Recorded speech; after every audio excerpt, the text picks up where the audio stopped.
ED ने कांग्रेस की अंतरिम अध्यक्ष सोनिया गांधी और राहुल गांधी को समन भेजा है। ईडी ने मनी लॉन्ड्रिंग केस में राहुल को 2 जून और सोनिया को 8 जून को पूछताछ के लिए बुलाया है। राहुल ने बाहर होने का हवाला देकर इसके लिए वक्त मांगा है, जबकि सोनिया 8 जून को पूछताछ में शामिल होंगी। ईडी ने नेशनल हेराल्ड केस की जांच में दोनों नेताओं को शामिल होने को कहा है। इसी केस में ईडी 12 अप्रैल को कांग्रेस नेता पवन बंसल और मल्लिकार्जुन खड़गे को भी जांच में शामिल कर लिया था। 2014 में सुब्रमण्यम स्वामी ने सोनिया और राहुल के खिलाफ केस दर्ज कराया था। इसमें स्वामी ने गांधी परिवार पर 55 करोड़ की गड़बड़ी का आरोप लगाया था। सोनिया गांधी और राहुल गांधी को समन भेजे जाने पर कांग्रेस ने केंद्र सरकार पर हमला बोला है। पार्टी ने कहा कि तानाशाह सरकार डर गई है, इसलिए बदले की भावना से कार्रवाई कर रही है। उन्होंने कहा कि सरकार बदले की भावना में अंधी हो चुकी है।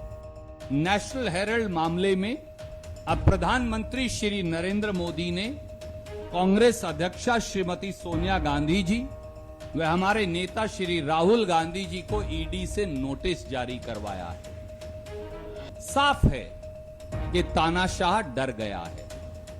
साफ है कि शासन के सब मोर्चों पर अपनी नाकामियों को छुपाने में विफल तानाशाह छटपटा रहा है।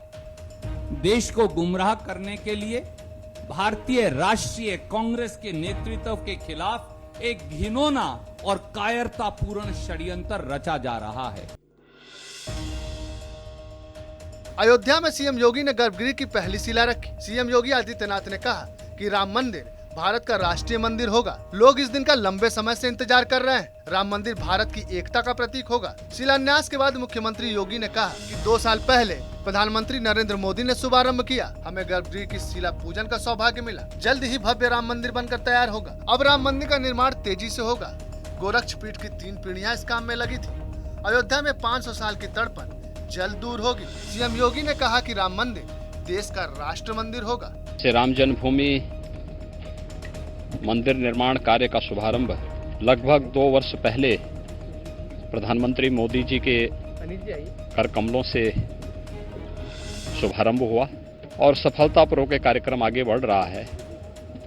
आज ये हमारा सौभाग्य है कि राम जन्मभूमि मंदिर के गर्भगृह में भी अब शिलाओं को व्यवस्थित रूप से रखने की जो शास्त्रीय परंपरा थी उसका आज यहाँ पर सफलतापूर्वक निर्वहन का कार्यक्रम पूज्य संतों और मंदिर निर्माण से जुड़े हुए न्यास के पदाधिकारियों की उपस्थिति में आज यह कार्य भी प्रारंभ हो चुका है। अब मंदिर निर्माण का कार्य द्रुत गति से आगे बढ़ेगा।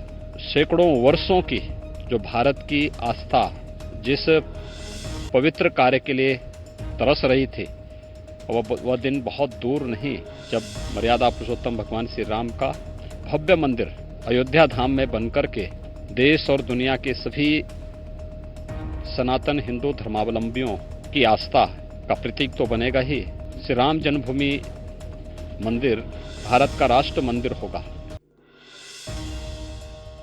राम मंदिर से महज 100 मीटर दूर द्रविड़ शैली के मंदिर श्री रामलला सदन का भी उद्घाटन सीएम योगी ने किया। दक्षिण भारत के कलाकारों ने 3 साल में इस मंदिर को तैयार किया है। कार्यक्रम में जगत गुरु श्रीनिवासाचार्य कांची, श्री रंग मंदिर वृंदावन के अध्यक्ष स्वामी रंगाचार्य और जगत गुरु रामानुजाचार्य स्वामी वासुदेवाचार्य विद्या भास्कर मौजूद रहे। रामलला सदन के महंत जगत गुरु रामानुजाचार्य स्वामी राघवाचार्य हैं। उन्होंने बताया कि मंदिर में भगवान श्री राम, लक्ष्मण और जानकी के साथ भगवान विष्णु, हनुमान जी और रंगनाथ जी सहित जय विजय की प्रतिमाओं की स्थापना की जा रही है। मंदिर में भगवान विष्णु के वाहन गरुड़ के 30 फीट ऊंचे स्तंभ का निर्माण किया गया है।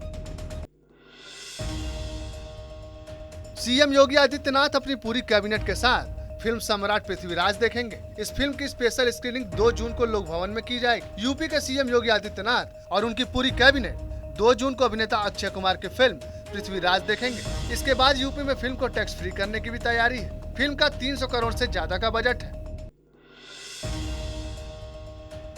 समाजवादी पार्टी के राष्ट्रीय अध्यक्ष अखिलेश यादव ने सपा विधायक आजम खान से दिल्ली के सर गंगाराम अस्पताल में मुलाकात की। अखिलेश ने आजम खान की अच्छी सेहत के लिए दुआएं मांगी है। अखिलेश यादव ने आजम खान से सर गंगाराम अस्पताल में मुलाकात के बाद ट्वीट किया, अच्छी सेहत के लिए दुआएं, आप जल्द अच्छे होकर आएं। इस तस्वीर में अखिलेश यादव, आजम खान और उनके करीबी लोग साथ नजर आए। आजम खान बीते कुछ दिनों से अस्पताल में भर्ती है। जेल से निकलने के बाद आजम खान की तबीयत बिगड़ गई थी, जिसके बाद उन्हें दिल्ली के गंगाराम अस्पताल में भर्ती कराया गया था।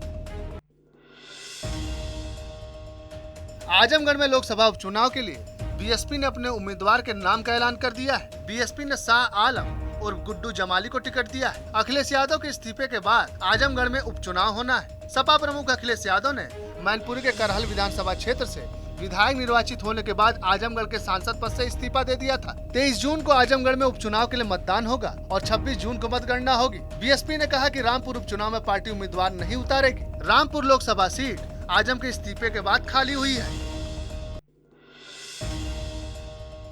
यूपी विधानसभा चुनाव परिणाम के बाद पहली बार कांग्रेस महासचिव और यूपी प्रभारी प्रियंका गांधी बुधवार को लखनऊ पहुंची। 2 दिवसीय कांग्रेस के चिंतन शिविर में वह हार के कारणों की समीक्षा कर रही हैं। उन्होंने कहा कि कांग्रेस कार्यकर्ताओं ने बहुत मजबूती से बिना निराश हुए लड़ाई लड़ी। मुझे पूरा विश्वास है कि आगे हम सीखेंगे और दोगुनी ताकत से लड़ेंगे। यही हमारा संकल्प है। प्रियंका गांधी ने कहा कि जितना काम हमने किया, जितनी मेहनत हमने की, उससे 100 गुना ज्यादा करना पड़ेगा। हम कांग्रेस के लोग हैं और हम देश की परिस्थितियों को समझते हैं। हमें दोगुनी मेहनत से अपनी बातों को जनता के बीच ले जाना होगा। तो देखिए, जैसे मैंने कहा, हम सच्चाई से पीछे नहीं हट सकते। तो अब आगे क्या करना है?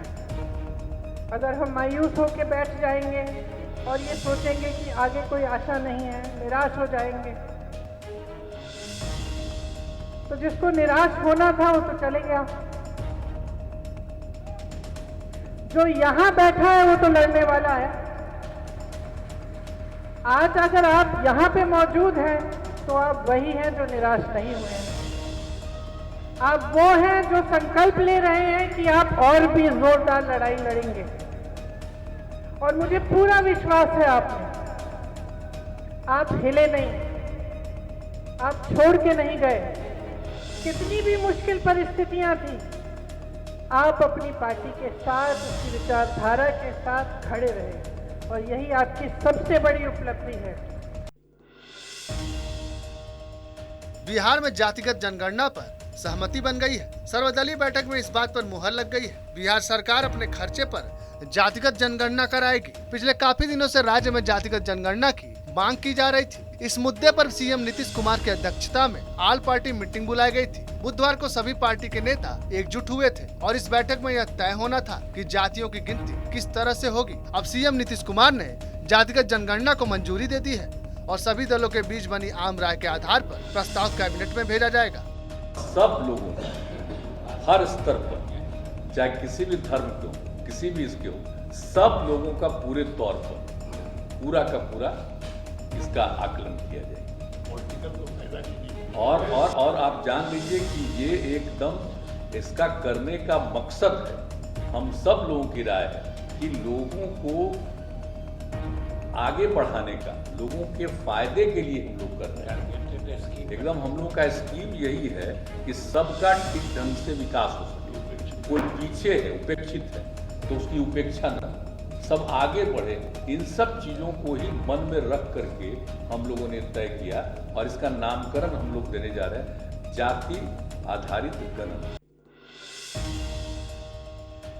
दिल्ली के स्वास्थ्य मंत्री सत्येंद्र जैन पर सियासी जंग बढ़ती जा रही है। केंद्रीय मंत्री स्मृति ईरानी ने प्रेस कॉन्फ्रेंस करके दिल्ली के मुख्यमंत्री अरविंद केजरीवाल से कई सवाल पूछे हैं। उन्होंने कहा कि अरविंद केजरीवाल ने कल एक भ्रष्ट व्यक्ति को क्लीन चिट दे दी, उन्हें इन सवालों के जवाब देने चाहिए। स्मृति ने केजरीवाल से कुल 11 सवाल किए हैं, जबकि अरविंद केजरीवाल ने कहा है कि सत्येंद्र जैन कट्टर ईमानदार आदमी है और उन्हें उनके कामों के लिए सम्मानित किया जाना चाहिए। 2019 से दिल्ली हाईकोर्ट कह रहा है कि भ्रष्टाचारी सत्येंद्र जैन ने 16 करोड़ 39 लाख रुपया 56 शेल कंपनीज के माध्यम से हवाला ऑपरेटर्स के सहयोग से देश के खजाने से लूटा। इसलिए मेरा अंतिम प्रश्न अरविंद जी से यही है कि देश के गद्दार को कब तक अरविंद केजरीवाल पनाह देंगे? मैं तो हमेशा से कह रहा हूं कि वो सबसे कट्टर ईमानदार आदमी है, कट्टर देशभक्त आदमी है सत्येंद्र जैन। उनको गलत तरीके से फंसाया जा रहा है, पर कोई बात नहीं, ईडी जांच करना चाहती है कर ले, सारी जांच से साफ सुथरे निकल के आएंगे। और वो तो ऐसे व्यक्ति हैं जिस पे देश को गर्व होना चाहिए। उन्होंने देश को एक मोहल्ला क्लिनिक का मॉडल दिया, जिसको देश नहीं पूरी दुनिया से लोग देखने आ रहे हैं। यूएन सेक्रेटरी जनरल देखने के लिए आए, स्वीडन के पूर्व मुख्यमंत्री देखने के लिए आए, पूरी दुनिया के लोग मोहल्ला क्लिनिक देखने आ रहे हैं। उन्होंने दिल्ली को एक ऐसा स्वास्थ्य का मॉडल दिया, हेल्थ का मॉडल दिया, कि सबका इलाज फ्री हो रहा है अब दिल्ली के अंदर, सारी दवाइयाँ सब। उन्हें तो मुझे लगता है कि पद्म भूषण, पद्म जो भी सबसे टॉप है, पद्म विभूषण देना चाहिए। तो जो भी है, लेकिन वो ईडी वाले कर लें, सारे लोग जांच कर लें उनकी। सीबीआई ने और इनकम टैक्स ने तो जांच कर ली, उन्होंने तो पाया कि भाई सत्येंद्र जैन पाक साफ है। ईडी वाले और जांच कर ले, वो ठीक निकलेंगे।